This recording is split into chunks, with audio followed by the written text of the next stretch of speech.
నమస్కారం అండి. నేను మీ ఆస్ట్రోన్యూమరాలజిస్ట్ రహిమాన్ని. నేను ఎన్నో సంవత్సరాలుగా astrology, numerology, palmistry, graphology, face reading, signature analysis, marriage dates వీటన్నిటి మీద ఎంతో రీసెర్చ్ చేసి మీకు ఎంతో అవగాహన కల్పిస్తున్నాను. ఇది కేవలం మీకు అవగాహన కల్పించడానికేనండి.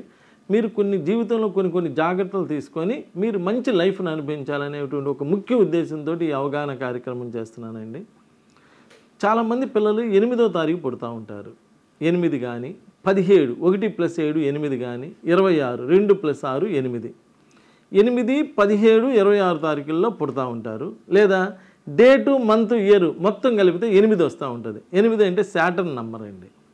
ఈ 8, 17, 26 తారీఖులు పుట్టిన మొత్తం కలిపితే 8, 17, 26 తారీఖుల్లో పుట్టినటువంటి వాళ్ళకి 60 to 70% ఆఫ్ ద పీపుల్కి సింగిల్ పేరెంట్ ఉంటున్నారు.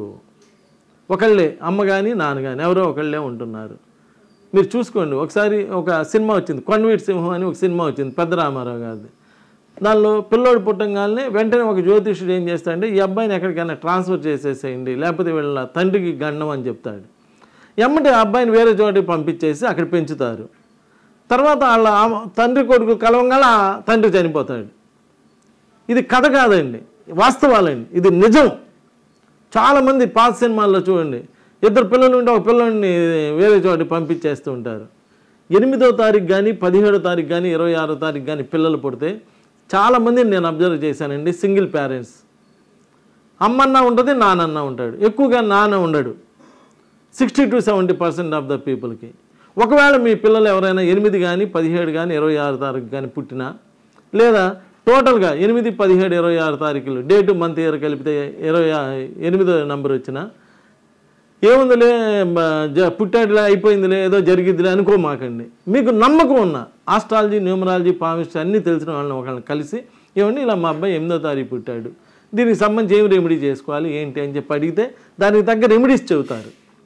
ఆ రెమెడీ చేసుకుంటే అప్పుడు 2 పేరెంట్స్ ఉంటారు, లేకపోతే సింగిల్ పేరెంట్ అవుతున్నారు. మొన్న కరీంనగర్లో నాకు మంచి అభిమాని ఉన్నాడు ఒక ఆయన.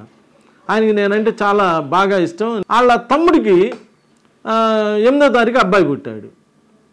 8వ తారీఖు అబ్బాయి పుడితే అరే రహిమాన్ గారు చెప్పారు 8వ తారీఖు అబ్బాయి పుట్టాడు కాబట్టి ఆ అబ్బాయిని మన ఇంటికి తేవద్దు, రహిమాన్ గారిని కలిసి అప్పుడు ఆయన చెప్పిన విధంగా ఫాలో అవుదామండి అని చెప్పాడు. చెప్తే వాళ్ళ తమ్ముడు అన్నాడంటే వంకాయలు ఇవన్నీ చెబుతుంటారులే అని చెప్తే ఇచ్చేసుకున్నాడు. తర్వాత వాళ్ళ అన్నయ్య వచ్చి చెప్పాడు మా తమ్ముడు చనిపోయాడండి అని. ఇదంతా ప్రాక్టికల్గా జరుగుతున్నటువంటి విషయాలండి. అంటే అందరికీ జరగాలని రూల్ కూడా ఏం లేదండి. 60 to 70% ఆఫ్ ద పీపుల్కి. కొంతమందికి తప్పించుకుంటున్నారంటే వాళ్ళ గత జన్మ పాప పుణ్యాలను బట్టి, వాళ్ళు చేసినటువంటి పుణ్యకార్యాలను బట్టి కొంతమంది తప్పించుకోవచ్చు. కానీ సఫర్ అవుతారండి. ఏదో ఒక విధంగా హెల్త్ ప్రాబ్లమ్స్ రావటమో, ఫైనాన్షియల్గా డిస్టర్బ్ అవటమో, ఏదో ఒక కష్టాలు, బాధలు అయితే అనుభవిస్తూ ఉన్నారు. కాబట్టి ఇలా 8, 17, 26 తారీఖుల్లో పిల్లలు పుడితే దయచేసి ఒక్కసారి కుదిరితే నన్ను కలవండి. నేను ఒక తండ్రిలాగా మీకు ఒక మంచి గైడెన్స్ ఇస్తాను. ఆ గైడెన్స్ ఫాలో అవ్వండి. ఆ గైడెన్స్ ఫాలో అయితే తర్వాత వాళ్ళ ఇంట్లో బాగా ఉంటుంది, వాళ్ళ పిల్లలకి బాగుంటుంది, వాళ్ళ తల్లిదండ్రులకి బాగా ఉంటుంది, అన్నీ చక్కగా జరిగి అన్నీ కూడా బాగా ఉండడానికి అవకాశం ఉంది. ఇవన్నీ చిన్న రెమెడీస్ అండి. చిన్నవి ఫాలో అవుతూ ఉండటం వలన మీకు ఏ ఇబ్బంది లేకుండా అలా జరుగుతూ ఉంటుంది. అలా లేకుండా ఏముందిలే అనుకుంటే ఏముంది, తర్వాత అంతా జరిగిపోయినాక మీరు వెనక్కి తిరిగి చూసుకొని వెనక్కి తెచ్చుకునే విషయాలు కాదు కదా. డబ్బులు పోతే సంపాదించుకోవచ్చు, ఇంకేమన్నా పోతే సంపాదించుకోవచ్చు. ఇక్కడ ప్రాణమే పోతే ఇంకా సంపాదించుకోవడానికి రిటర్న్ రావడానికి అవకాశం లేదు కదా.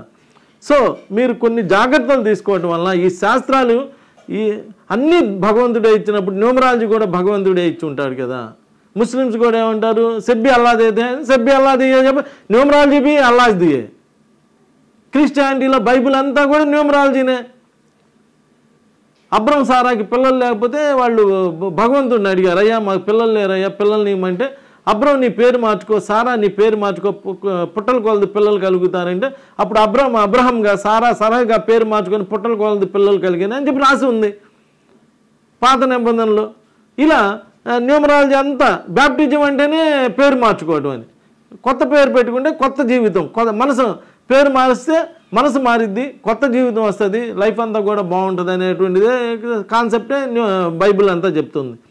ఇలా కొన్ని జాగ్రత్తలు తీసుకోవడం వల్ల మనం డెఫినెట్గా జీవితంలో బాగా డెవలప్ అవడానికి వీటన్నిటికీ అవకాశం ఉంటుంది. కాబట్టి ప్రతిదానికి దువా హోనా దవా హోనా భగవంతుడు ఆశీర్వాదం కావాలి, మందు కావాలి, రెండు కావాలి. ఒకటి ఉంటే సరిపోదు. అన్నీ భగవంతుడే చేస్తున్నప్పుడు మనకి యాక్సిడెంట్ అయినప్పుడు మనం గుడికి తీసుకెళ్ళటం లేదు, లేదా మసీదుకి తీసుకెళ్ళటం లేదు, లేదా చర్చికి తీసుకెళ్ళటం లేదు, హాస్పిటల్కే తీసుకెళ్తున్నాం. కారణం ఏంటి మీకు తెలుసు. కాబట్టి కొన్ని జాగ్రత్తలు తప్పనిసరిగా మనం ఇక్కడ తీసుకోవటం వల్ల మనం మంచి లైఫ్ని అనుభవించడానికి వీటన్నిటికీ కూడా మంచి అవకాశం ఉంటుంది. ఈ 8, 17, 26 తారీఖుల పిల్లలు పుడితే మాత్రం డెఫినెట్గా కొంచెం కేర్ తీసుకొని నన్ను ఒక్కసారి కలవండి. మంచి రెమెడీస్ చేద్దాం. నమస్కారం.